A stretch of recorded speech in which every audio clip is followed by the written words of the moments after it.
আরশি রান্নাঘরের সবাইকে আবারও একবার স্বাগত জানালাম। বানিয়ে ফেললাম হাতে মাখা কাঁচা টমেটোর তরকারি। এই হাতে মাখা কাঁচা টমেটোর তরকারি দিয়ে গরম ভাত খেতে অসাধারণ লাগে।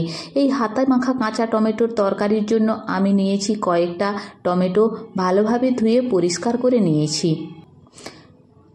একটা ছুরি দিয়ে এইভাবে ছোট ছোট পাতলা পাতলা করে কেটে নেব।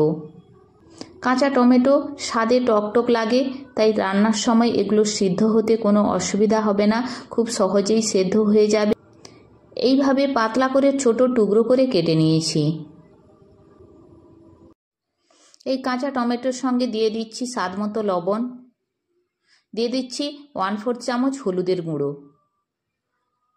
1/2 চামচ ধনে গুঁড়ো, 1/2 চামচ জিরে গুঁড়ো, তারপর দিয়ে দিচ্ছি 1/2 চামচ কাশ্মীরি লঙ্কার গুঁড়ো, গ্রেট করে নেওয়া এক টুকরো আদা। এরপর দিয়ে দিচ্ছি একটা মাঝারি সাইজের পেঁয়াজ, এই রকম লম্বা সাইজের করে কেটে নিয়েছি, সেটা দিয়ে দিলাম। তারপর ওর মধ্যে দিয়ে দিচ্ছি 1 চামচ সরষের তেল। সমস্ত মশলা সহ কাঁচা টমেটো ভালোভাবে হাত দিয়ে মাখিয়ে নিচ্ছি এবং মাখিয়ে রেখে দিচ্ছি 10 থেকে 15 মিনিট। এই টমেটোর তরকারিতে দেওয়ার জন্য একটা মশলা তৈরি করে নেব। তার জন্য আমি ছোট্ট একটা মিক্সিং জার নিয়েছি, তাতে দিয়ে দিচ্ছি 3টে ঝালের জন্য কাঁচা লঙ্কা, আর দিচ্ছি 1 চামচ সাদা ও কালো সর্ষে মিশিয়ে রেখেছিলাম, সেটা দিয়ে দিলাম। আর দিয়ে দিলাম 2 চামচ পোস্ত।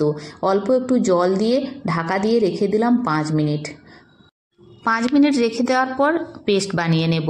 তারপর গ্যাস অন করে কড়া বসিয়ে দিয়েছি। কড়া গরম হয়ে যাওয়ার পর ওতে দিয়ে দিচ্ছি 1 চামচ সরষের তেল, আর দিয়ে দিচ্ছি সাদা জিরে। সাদা জিরে একটু ভাজা ভাজা হয়ে গেলে ওতে মাখিয়ে রাখা টমেটো দিয়ে দিলাম, দিয়ে ভালোভাবে নাড়াচাড়া করে নিলাম।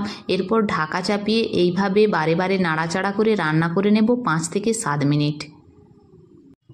ঢাকা খুলে আবার ভালোভাবে নাড়াচাড়া করে নিচ্ছি। এইভাবে নাড়াচাড়া করে নেওয়ার পর টমেটো অনেকটা কষিয়ে নিয়েছি। তারপর আমি যে পেস্ট বানিয়েছিলাম মশলার, সর্ষে, পোস্ত এবং লঙ্কার যে পেস্ট বানিয়েছিলাম, সেই পেস্টটা দিয়ে দিলাম এবং জার ধুয়ে আবারও একটু জল দিয়ে দিলাম। কষিয়ে নেওয়ার সময় অনেকটা সেদ্ধ হয়ে গিয়েছিল, তাই সেই মতো জল দিলাম।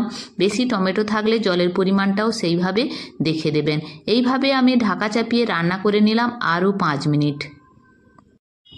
5 মিনিট পর ঢাকনা খুলে আবারও নাড়াচাড়া করে নিচ্ছি। ঝোল অনেকটা শুকিয়ে গিয়েছে এবং তরকারিও মাখা মাখা হয়ে গিয়েছে। পারফেক্টলি তৈরি হয়ে গেছে হাতে মাখা কাঁচা টমেটোর তরকারি। দেখেই বুঝতে পারলেন কত সহজে অল্প তেল ও মশলা দিয়ে বানিয়ে ফেললাম।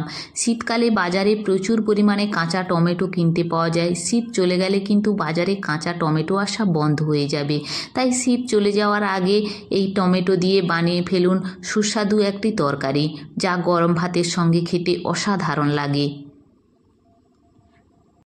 হাতে মাখা কাঁচা টমেটোর এই সুস্বাদু সহজ রেসিপি আপনাদের কেমন লাগলো কমেন্ট করে অবশ্যই জানাবেন। আমার চ্যানেল যদি সাবস্ক্রাইব না করে থাকেন তাহলে সাবস্ক্রাইব করার অনুরোধ রইল। দেখা হবে অন্য কোনো ভিডিওতে নতুন কোনো রেসিপির সাথে।